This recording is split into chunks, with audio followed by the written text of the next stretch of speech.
Live Hive! Korn in the Live Hive! Korn in the Live Hive! This is normally the part where we give you control of the music at Live 105, but today we're giving control to Korn because they are in studio. Woo! Ray is here, Fieldy is here. We got a jam-packed audience. How you doing, everybody? Yeah.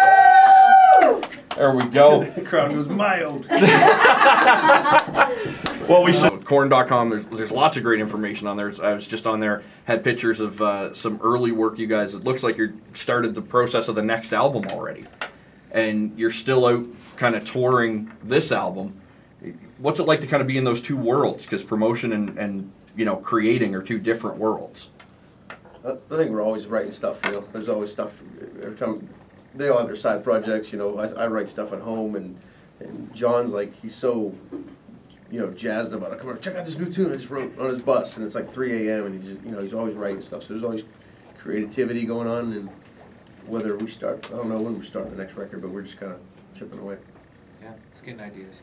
And speaking of side projects, your Stillwell is going to be opening the show tonight. Yeah. How did this project come about? It started about 6 years ago with me and Q, which is a singer. He's in the house right now. Yep. Say hi, Q. Q the hell. Yeah, and we were developing something that both of us have never done, and as it was developing, we were finding our style, and it took a while because we were, you know, started out and I was playing guitar, because I play guitar in Stillwell, so when I was playing, it's like, man, this sounds like Korn.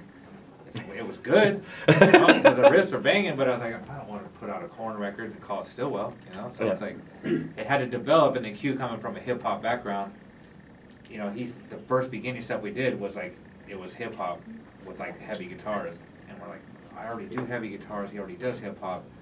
We wanted to do something that was away from that, and Stillwell developed into this, what it is today. And if you want to hear it, we play at 7 o'clock tonight. If you get there at 7:25, you're going to miss it. Well, we only play 5 songs. So oh, really? It's just short? Get there early, 5 songs, and we'll be selling CDs in the house. And we have one of those tunes. It's called You Can't Stop Me. It's going to kick off Korn's Live on Demand, and we're going to spin that for you now. It's Stillwell, You Can't Stop Me on Live. I'm Steen and Du Hast on Live 105's Live on Demand, taken over today by Korn. We've got Ray and Fieldy here, and we were just talking a little bit about, you know, Du Hast, Ramstein, Germany, you guys doing all those European festivals. What's it like to play those? Because the crowds are ridiculous at those things, especially like Rock Am Ring and stuff. Yeah, they're like 80,000 people. Yep. And you just look out, and it almost looks like a sea of waves, and people hop in, and yeah. I mean, I can't even say. The time lapse is weird, like, because when you're come through the PA and the people are jumping up, but it is a wave because they're getting it later. Like okay, yeah. That's why you see that. It's crazy. The sound hits them later. Why do you think we haven't been able to put together festivals like that in North America? I mean, because they have tons of them in Europe all summer long, and then North America we get a few, but it's not the same.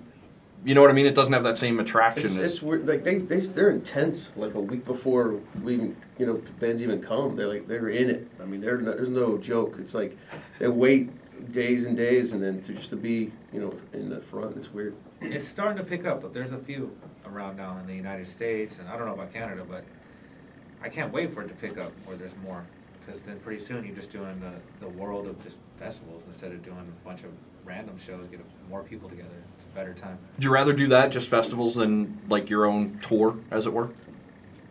Yeah, but it's never going to happen. Because you're always going to have cities that want you to come to their city and play. Yeah. So it's like... And it's kind of cool, too, doing, like, smaller... I personally like, you know, we did Donington, Rock Am Ring, and all that stuff. But when you do, like, a House of Blues or something that's so intimate like that and people right in your face, I like that, too. You know? We got Ray and Fieldy from Korn in the Live Hive right now. We also have a bunch of Korn fans here. Going to open the floor up to them, get some questions for you guys. JD, our boss, in charge of the mic. What do we got? Tara. What are you going to ask? You guys obviously spend a lot of time together now, especially now when you're touring. Does anybody have any habits on the road that like drive you crazy? Like you just want to lose your mind? Like do you get on each other's nerves? Oh, one of the habits that showed up right here. Yep. We got bean habits. Starbucks has showed up. We got some espresso problems. Tell me which one. I think yours is, Ray's a coffee triple drinker. shot right here, that's you.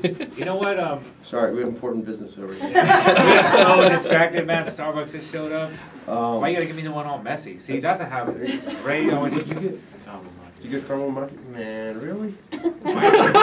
mine says 3 shots. That, No, that's his with nothing on it. that. What is it? Look, that's you with nothing. Yeah. Mine's with 3 shots. But anyway, to answer your question, I don't To know. answer your question. Yeah, we're around each other. We like each other. I mean, I do anyway. I mean, Phil isn't like me, but no.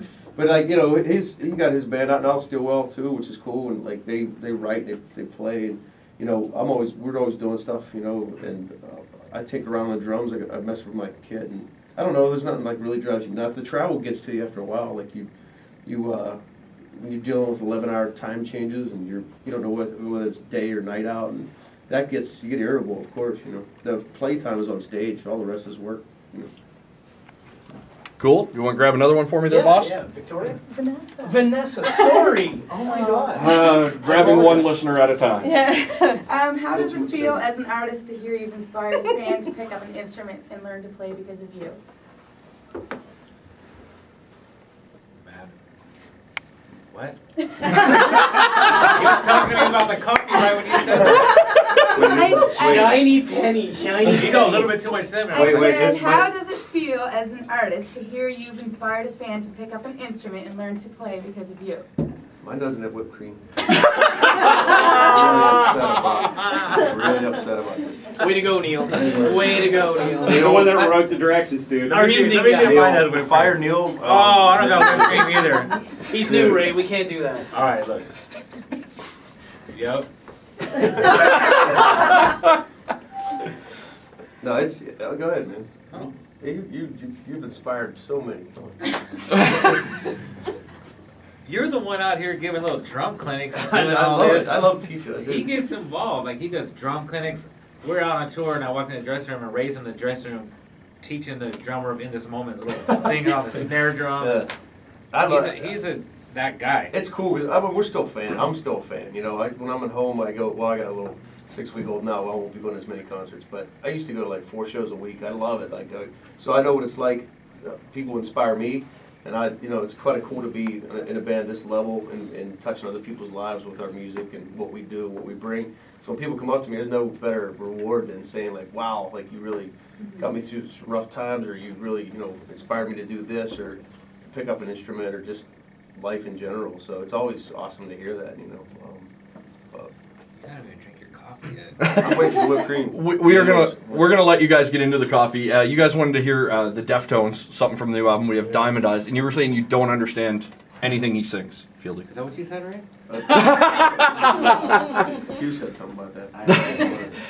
Somebody in this room said they don't understand anything that the Deftones sing about. But we do have Diamond Eyes lined up. You guys wanted to hear it? No, I didn't. You didn't want to hear it? All right. Well, I didn't pick that. This is all. I picked the 8 Deftones, but that's That's the new one? off the new one. Yeah. Yeah. You want something off the new one? Here it is. Something. Diamond Eyes from the Deftones.